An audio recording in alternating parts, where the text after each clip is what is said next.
नमस्कार प्रेक्षकांनो, ठरलं तर मग मालिकेच्या आजच्या म्हणजेच 2 सप्टेंबरच्या भागात काय घडले ते आपण पाहणार आहोत. पण त्याआधी जर तुम्ही माझ्या चॅनलवर नवीन असाल तर चॅनलला प्लीज सबस्क्राईब करा. आता आपण पाहतो की कल्पना आणि सायली एकत्र आल्याने प्रताप असं म्हणतात, आज खऱ्या अर्थाने सुभेदारांच्या घरात सण साजरा होतोय असं वाटतंय.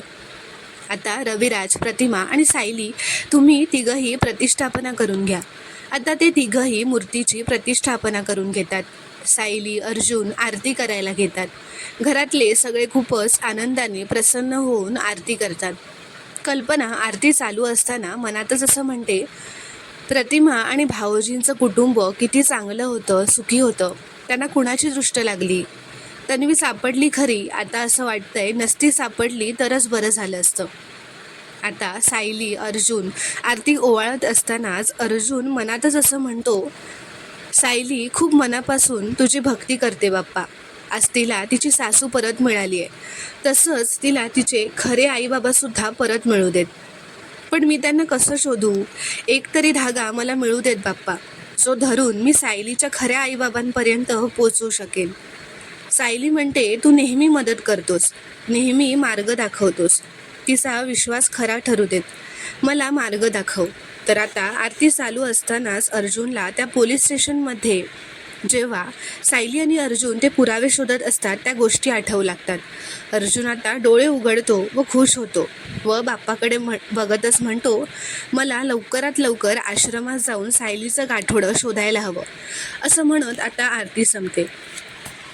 आरती संपल्यानंतर सायली आता सगळ्यांना प्रसाद वाटायला जाते. अश्विनला प्रसाद वाटायला जाते तर तो घेत नाही. तो असं म्हणतो, घरातल्या दुसऱ्या सुनेलाही प्रसाद पाठवला जाणार आहे का?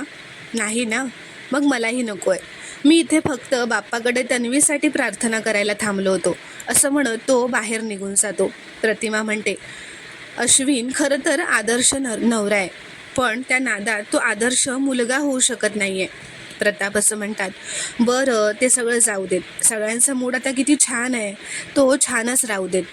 तर आता सायली घरातल्यांना सगळ्यांना प्रसाद वाटते. तर आता अस्मितासुद्धा सायलीकडे येते, प्रसाद मागते. सायली तिला प्रसाद देते. मग अस्मिता असं म्हणते, आता मोदकसुद्धा तयार आहेत ना गं सायली? तर सायली म्हणते, हो तयारच आहे, देते आणून. तर आता हे बघून कल्पनाला प्रश्न पडतो. ती असं म्हणते, अस्मिता तू सायलीशी इतकी गोड कशी वागतेस ग? 10 मिनिटापूर्वी तर तू म्हणाली होतीस की तू सायलीला पूजासुद्धा करू देणार नाही आहेस, मग आता हे काय अचानक? तर अस्मिता, प्रतिमा आणि अर्जुन हे तिघंही हसू लागतात. तर कल्पना विचारते, काय झालं, तुम्ही हसताय का? तर अस्मिता म्हणते, कारण आमचं नाटक सक्सेसफुल झालंय, सुपर डुपर हिट झालंय. तर कल्पना म्हणते, नाटक? कोणतं नाटक?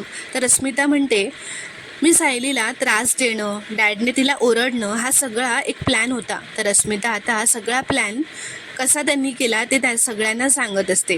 ती असं म्हणते, पण आमच्या नाटकाचा हवा तो परिणाम झालाच. अस्मिता सायलीला म्हणते, सॉरी हा सायली, मी जर तुला काही चुकीचं बोलले असेल ना तर वाईट वाटून घेऊ नकोस, मला माफ कर. असं म्हणत ती आता सायलीला मिठी मारते आणि सायलीची माफी मागते. तर सायली त्यावर म्हणते, अस्मिताताई तुम्ही काही वाईट वाटून घेऊ नकात, तुमचा दोष नाही आहे यात.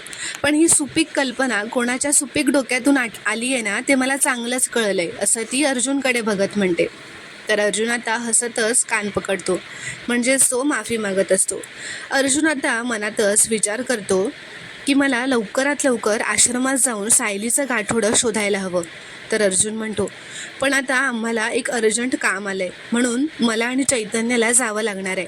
तर चैतन्याला या सगळ्याची काही कल्पना नसते. अर्जुन त्याला खुणावतो की आपल्याला जावं लागणार आहे आश्रमात. तर अर्जुन आणि चैतन्य आता जायला निघतात. तर तेवढ्यातच अर्जुन चैतन्य बाहेर निघाल्यानंतर सायली मागून त्यांच्या धावत येते आणि अर्जुनला थांबवते व म्हणते, अहो जेवून नाही जात आहात तुम्ही तर निदान मोदक तरी खाऊन जा. पण अर्जुनला घाई असल्यामुळे तो म्हणतो, आत्ता खरंच खूप अर्जंट आहे, मी आल्यावर खातो. तर सायली आता अर्जुनला असं म्हणते, बरं ते जाऊ दे, मगाशी आत मला सांगता आलं नाही सगळ्यांसमोर, पण तुम्ही जे आईंसोबत केलं ना ते मला अजिबात आवडलं नाही आहे. त्यांना असं अंधारात ठेवून माझ्याशी छान वागायला लावणं मला नाही आवडलं. ती म्हणते, अहो याचे परिणाम उलटे झाले असते तर त्यांना परत असं वाटलं असतं की त्यांची फसवणूक होते, त्यांच्याशी खोटं बोललं जातं आहे आणि त्या आयुष्यभर माझ्याशी बोलल्या नसत्या तर, असं ती रागातच अर्जुनला विचारत असते. तर आता तेवढ्यातच हे सगळं बोलणं कल्पना मागे येऊन उभी राहून ऐकते. ती मागे येऊन उभी राहून ऐकल्यामुळे तिने हे सगळं ऐकलेलं असतं. तर अर्जुन आता सायलीला म्हणतो, अगं पण मम्मा चिडली असती तर माझ्यावर किंवा अस्मिताताईंवरच चिडली असती ना, तुला काही बोलली नसती कारण तू या प्लॅनमध्ये नव्हतीस. तर सायली म्हणते, अहो तुम्हाला कळत नाही आहे का, आधीच त्या कुणावर विश्वास ठेवायला घाबरतायत, त्यात त्यांच्या मुलानेच असं केल्यावर त्यांना चाललं असतं का, असं ती रागात विचारते. तर कल्पना मागून हे सगळं बघत असते आणि ती आता मागूनच असं म्हणते मोठ्याने, कधीतरी चालतं सायली.